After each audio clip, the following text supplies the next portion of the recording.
Welcome back to income tax class. We are in a BCom fourth semester income tax subject. We are in the last unit.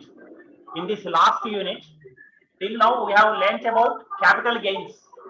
So what is the meaning of capital gains? What is long-term capital gain? What is short-term capital gain? And how to calculate capital gains. And apart from this, in the fifth unit, we have income from other sources also. మనము 5వ unit లో ఉన్నామండి. BCom fourth semester కు సంబంధించిన subject లో మొత్తం 5 యూనిట్లు ఉంటే మనం 5వ యూనిట్ లో ఉన్నాము. 5వ యూనిట్ లో ఇప్పటిదాకా మనము మూలధన లాభాలు క్యాపిటల్ గెయిన్స్ గురించి నేర్చుకున్నాం. మూలధన లాభాలు అంటే ఏంటి, దీర్ఘకాల మూలధన లాభం అంటే ఏంటి, స్వల్పకాల మూలధన లాభం అంటే ఏంటి, దాన్ని ఎట్లా లెక్కించాలి అనే అంశాలు చూశాము. ఈ ఫిఫ్త్ యూనిట్ లో ఇంకొక అంశం ఉందని నేర్చుకోవాల్సింది, that is income from other sources, ఇతర వనరుల నుండి ఆదాయం. ఈ అంటే ఏంటి, దీంట్లో వచ్చే అంశాలను గురించి ఈ క్లాస్ లో నేర్చుకుందాం. Okay, in this class we will learn about income from other sources. What do you mean by income from other sources, and what are the various items, incomes that come under income from other sources? Right, before I start, I will ask a very simple question. Almost in every class I am asking the same question. How many heads are there of income in income tax? ఎన్ని శీర్షికలు ఉన్నాయి? 5 heads, sir. ఏమేంటి చెప్పండి, what are the heads? Income salaries. Okay, income from salaries. Second one? Income from house property. Very good. Income from house property. Third one? Profit and gains, business or profession. Okay, profits and gains of business or profession. Next one? Capital gains. Okay, fourth one is capital gains. And Income from other sources. and the last one is income from other sources. జీతం నుండి ఆదాయము, గృహస్థి నుండి ఆదాయము, వృత్తి లేదా వ్యాపారం నుండి లాభాలు, మూలధన లాభాలు, తర్వాత చివరిది ఇతర వనరుల నుండి ఆదాయం. In simple terms, income from other sources as per income tax act, whatever incomes that cannot be written, cannot be mentioned in these four heads, all the remaining incomes will be counted in income from other sources. In ఆదాయ పన్ను చట్టం ప్రకారం వచ్చిన ఆదాయము ఈ 4 శీర్షికలలో కాకుండా ఉన్న వాటిని అన్నింటినీ కూడా మనం ఇతర వనరుల నుండి ఆదాయ శీర్షికలో చేర్చవలసి ఉంటుంది. గుర్తుపెట్టుకోండి.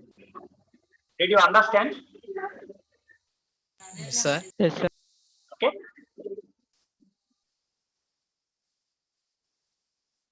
Okay. So income chargeable under Income Tax Act, which does not specifically fall for assessment under any of the heads discussed earlier. Discussed earlier means in the previous chapters we have learnt about income from salaries, income from house property, income from capital gains, income from business or profession, like that. So whatever incomes that cannot be categorized under these four heads, the remaining incomes will be mentioned under income from other sources. Okay, what are those incomes we will discuss. Okay, is it clear, or shall I increase the font size? Is it clear for you? No, sir, it's clear, sir. Okay, right. Now you see. First one, interest on securities. అంటే ఇక్కడ security యొక్క అర్థం ఏంటంటే bonds issued by government and debentures of a limited company. So వాటి మీద ఏమన్నా మనకు వడ్డీ వచ్చినట్లయితే, సెక్యూరిటీలపై వడ్డీ ఏమన్నా వచ్చినట్లయితే అది ఈ ఇతర వనరుల నుండి ఆదాయం కింద చూపించాలి. సెక్యూరిటీలు అంటే ఇక్కడ అర్థం ప్రభుత్వము ఇచ్చిన బాండు. బాండు అంటే ఏంటి? జేమ్స్ బాండ్ సినిమాలలో బాండ్ కాదు. ప్రభుత్వం ఏదన్నా పని కోసమని డబ్బులు తక్కువైతే ప్రజల దగ్గర నుంచి అప్పు చేయవచ్చు, సంస్థల దగ్గర నుంచి అప్పు చేయవచ్చు. అలా అప్పు చేసినప్పుడు ప్రభుత్వం కొంత వడ్డీ అనేది ఇవ్వటం జరుగుతుంది. అప్పు ఎవరు కూడా ఉచితంగా ఇవ్వరు కదా, ఫ్రీగా ఇవ్వరు కదా. కాబట్టి వడ్డీ ఇచ్చినప్పుడు అటువంటి ఆదాయం ఏదన్నా ఉంటే దాన్ని మనం ఇక్కడ ఇతర వనరుల నుండి ఆదాయం కింద చూపిస్తాం. అలాగనే డిబెంచర్ అంటే మీకు తెలుసు, there are shares, there are debentures. What is a debenture? What is a debenture? Debenture అంటే ఏంటి? కంపెనీల యొక్క అప్పు పత్రాన్ని డిబెంచర్ అంటాము. Debenture is a loan document of a company. It is the proof of loan taken by a company. మనము ఎవరి దగ్గర నుంచి అన్న అప్పు తీసుకుంటే ప్రామిసరీ నోట్ రాస్తాం. అలానే కంపెనీలు అప్పు చేసినప్పుడు డిబెంచర్ పత్రాన్ని రాసిస్తాయి. So on this document the company will mention what is the principal amount, what is the interest, in how many years or in how many months the loan will be repaid. Everything will be mentioned in the debenture document. Okay, so interest on securities and interest on debentures of a limited company will come under income from other sources. Alane dividends on preference shares, dividends received from Indian domestic company, if the dividend exceeds 10 lakh rupees. Please remember, భారతదేశంలోని company మీద company నుంచి ఒక అసెస్సి 10 లక్షల వరకు సంవత్సరానికి dividend పొందొచ్చండి.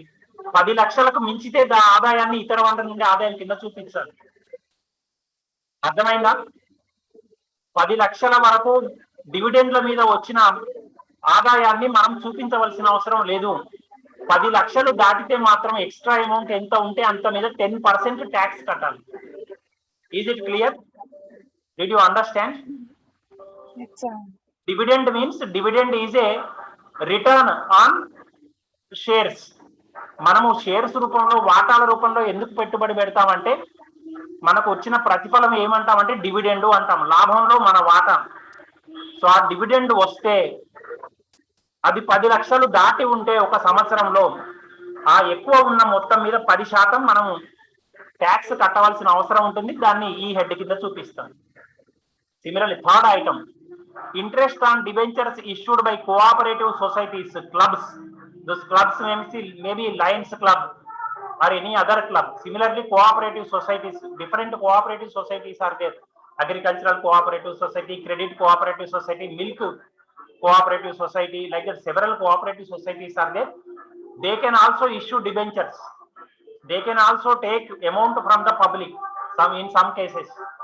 So they will issue as a proof of their loan debenture document. So any interest on such debentures you have to show under income from other sources. ఏదైనా cooperative సొసైటీల నుంచి కానీ క్లబ్ల నుంచి కానీ మనము అప్పు తీసుకున్నట్లయితే, మనము అప్పు ఇచ్చినట్లయితే వాటికి ఆ అప్పు మీద వడ్డీ వచ్చినప్పుడు మనం ఇతర వనరుల నుండి ఆదాయం కింద చూపించాలి. అలానే కోఆపరేటివ్ సొసైటీలకు మనము వాటాల రూపంలో మూలధనాన్ని అందించినప్పుడు అవి మనకు డివిడెండ్ అందిస్తాయి. ఆ డివిడెండ్ ఇతర వనరుల నుండి ఆదాయం కింద చూపించాలి. Okay, similarly whatever shares that we possess, that an assessee possesses in a cooperative society, he will periodically receive dividends. Those dividends you have to show under income from other sources. Okay, similarly, interest on bank deposits. We have several kinds of bank deposits. What are they? What are the various kinds of bank deposits? Fixed deposits, savings. Very good. Fixed deposits are there, savings deposits are there, recurring deposits are there. Fixed saving, FD, sir. Yes, fixed deposit, savings deposit, recurring deposit, current deposits. The four are the main kinds of deposits in a bank. Okay, so whenever bank pays interest on the deposits, you have to show under income from other sources. బ్యాంకులో మనం పలు రకాల deposit అని కలిగి ఉంటామండి. స్థిర deposit, recurring deposit అంటే పునరావృతం అయ్యే డిపాజిట్, అలానే పొదుపు డిపాజిట్, అలానే కరెంట్ డిపాజిట్. ఈ విధంగా రకరకాల డిపాజిట్లు ఉంటాయి. వాటి మీద ఏమైనా వడ్డీ ఇచ్చినట్లయితే అది మనం ఇతర వనరుల నుండి ఆదాయం కింద చూపించాలి. Next point is winnowing from card games. It may be any kind of card, playing card, that play cards or lotteries, crossword puzzles, or from any kind of gambling or betting which is in the nature of casual income. Casual income means it will not come regularly, only once in a blue moon it will come to us. ఎప్పుడైనా card గేమ్లు, అది పేకాట కావచ్చు, ఇంకేదైనా కావచ్చు, లాటరీలో ఆడితే లాటరీలు తగిలితే ఆ డబ్బు వస్తే ఏమన్నా అది క్రాస్ వర్డ్ పజిల్స్ చేస్తుంటాం కొన్ని మ్యాగజైన్లలో, పేపర్లలో, అలాంటి వాటిలలో ఏమన్నా ఆదాయం వస్తే అది ఇన్కమ్ ఫ్రమ్ అదర్ సోర్సెస్ లో చూపించాలి. అలానే మరి ఇప్పుడు మీలో ఎవరు కోటీశ్వరుడు, కౌన్ బనేగా, కరోడపతి, ఇలాంటివి ఉన్నాయి కదా, అలాంటివన్నీ కూడా ఏమన్నా మనం గెలిస్తే వాటిలో అది ఇతర వనరుల నుండి ఆదాయం కింద చూపించాలి. Okay, any some received by, some means total here, any some received by the assessee from his employer as the contribution to any staff welfare scheme.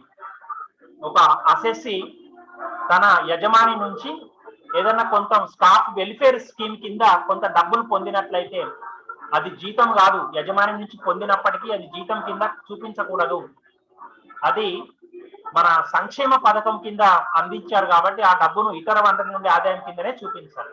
So any amount given by the employer to N employee for the welfare of the staff under staff welfare scheme, that you have to show under, that an assessee has to show under income from other source.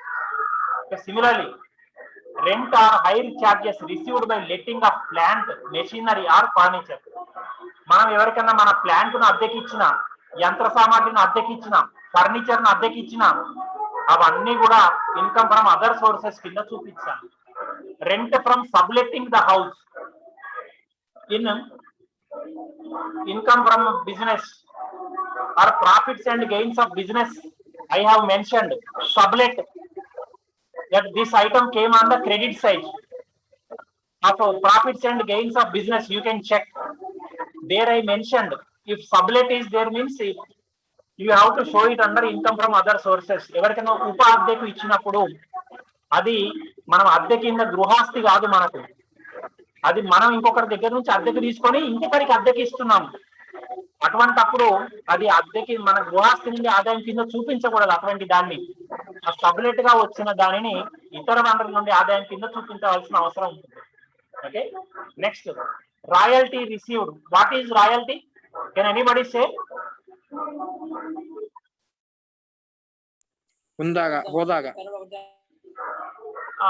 For example పారంపర్యం sir. Yes please.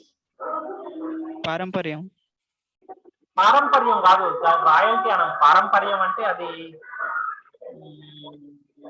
Okay, not royalty. That is అంటే see I have what you call, I have established an organization or I have written a famous book. Okay, I am a writer, I have written a book. So what I will do, I will enter into agreement with a publisher. He will publish my book. Then what I will ask from him, for every sale that he makes, so suppose the book value is 100 rupees, 20 rupees he will have to pay to me. That is royalty. దీన్ని ఏమంటామంటే తెలుగులో యాజమాన్య ప్రతిఫలము అంటాం. యాజమాన్య ప్రతిఫలము అంటే, ఒక ఉదాహరణకు చెప్పాలి అంటే, నేను కష్టపడి ఒక పుస్తకాన్ని రాశానండి, కాకపోతే నాకు సొంతంగా నాకు ప్రింటింగ్ ప్రెస్ లేదు, నేను దాన్ని ప్రింట్ చేసుకోలేను. ఒక ప్రింటర్ దగ్గరికి పోయినాను, ఒక పబ్లిషర్ దగ్గరికి పోయినాను, నా బుక్ నేను ప్రింట్ చేయించుకున్నాను. ఆ బుక్ మీద వాల్యూ 100 రూపాయలని అతను ముద్రించి ఇచ్చాడు. అతను ఎన్ని బుక్స్ అమ్మితే అందులో నాకు ఒక 20% ఇవ్వాలి అని చెప్పి ముందే ఒప్పందం కుదుర్చుకున్నాను. అంటే ప్రతి బుక్ అమ్మిన దానికి నాకు 20 రూపాయలు ఇవ్వాలి అంట. So that is royalty. Did you understand? Is it clear? Yes please. Is it clear? yes sir. Next, director's fees.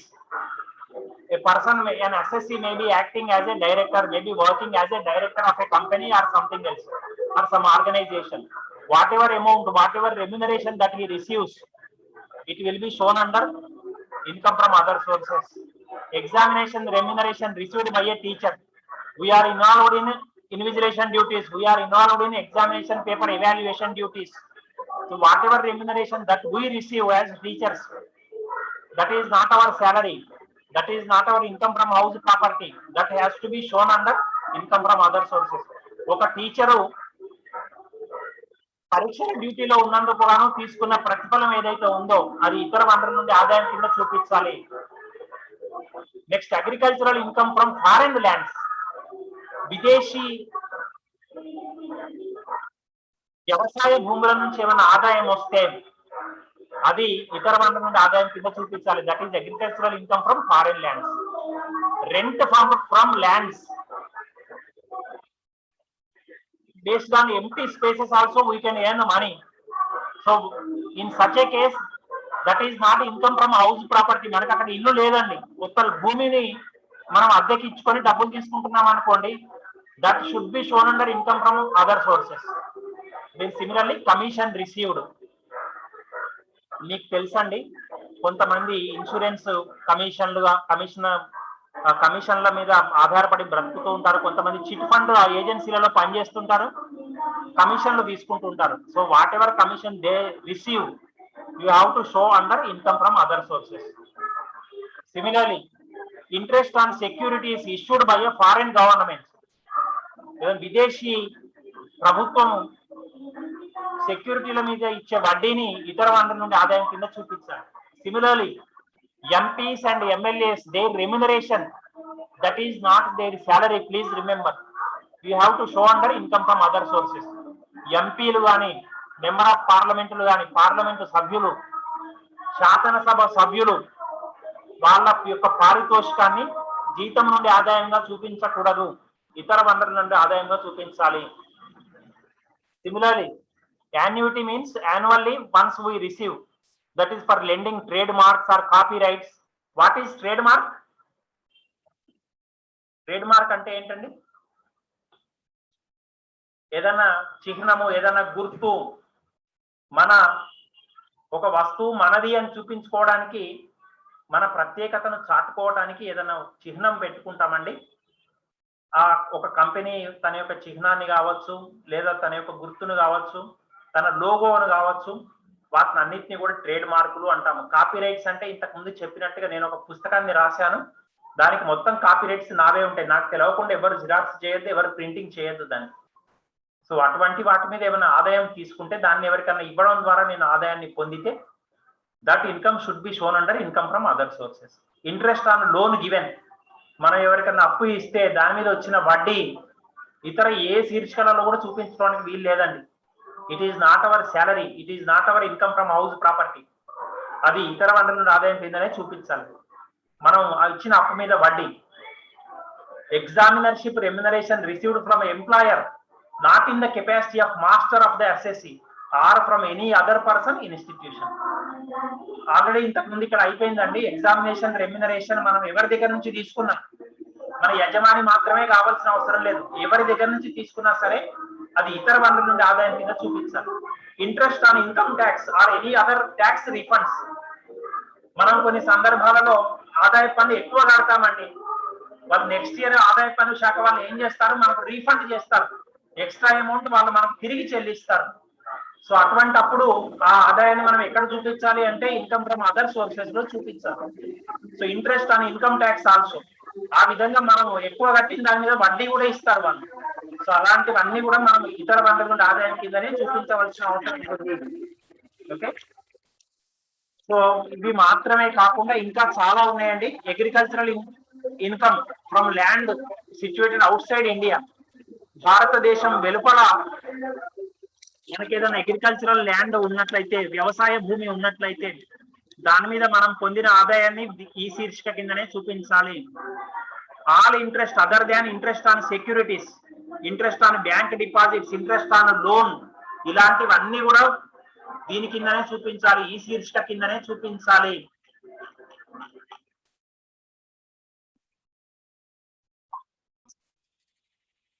Okay, next third point, other incomes. Amount withdrawn from deposits in national savings scheme, NSS scheme. Some assessees will invest in post office under national savings scheme.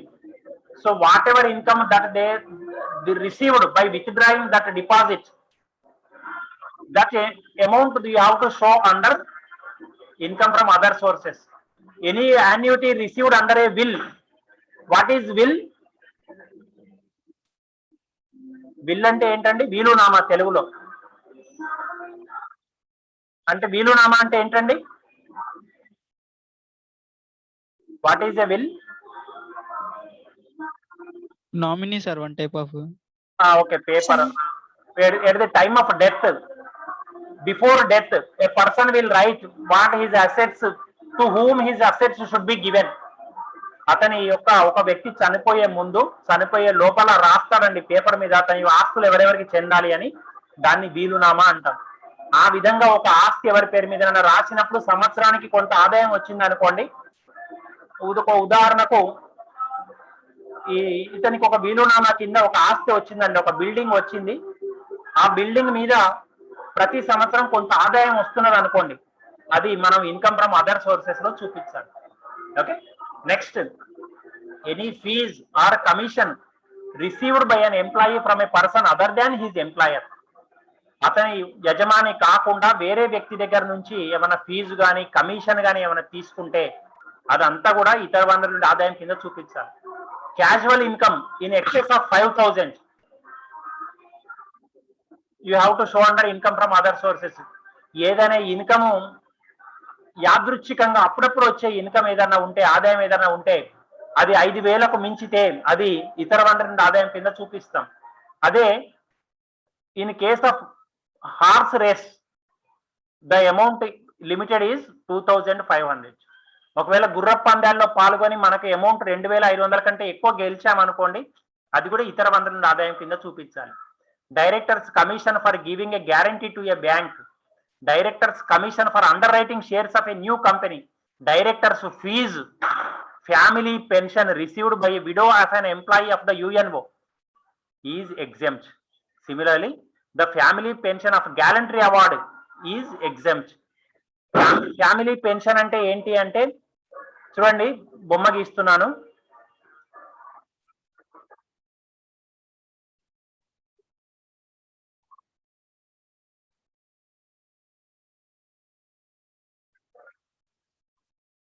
Yes, who are they? Boy and girl. Very good. Man and woman. I will call them as she is wife. He is husband. Okay. He is a government employee. Suddenly he died in an accident.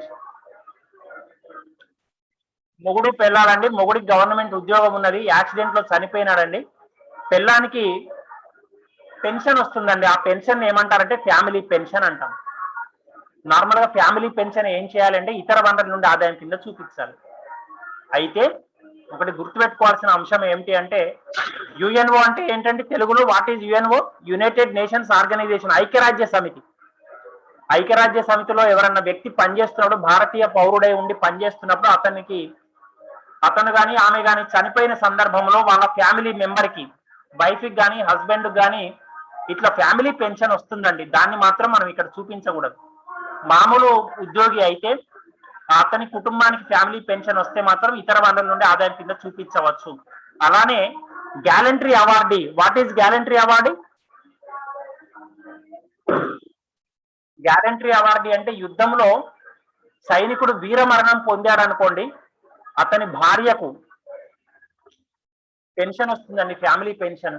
ఆ family pension ని మనము ఇతర వనరుల ఆదాయంగా చూపించకూడదండి. అవి రెండు కేసులు exempt, మనం చూపించకూడదు. ఇక ఇతర ఫ్యామిలీ పెన్షన్స్ అన్నింటినీ కూడా మనం చూపించడానికి అవకాశం ఉందండి.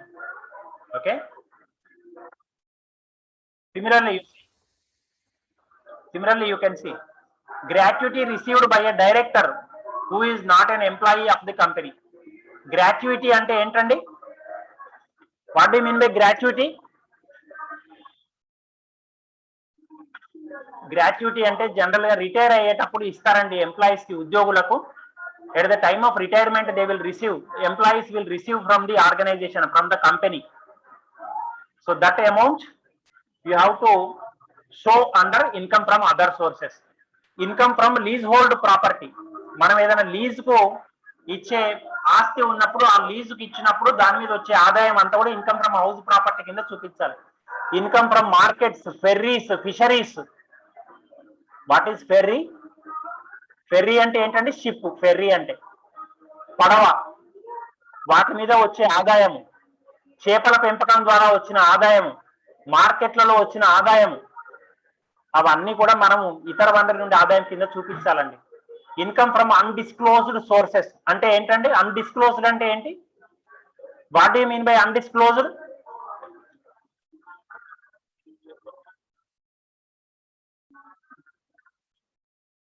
See, income source can be disclosed and undisclosed.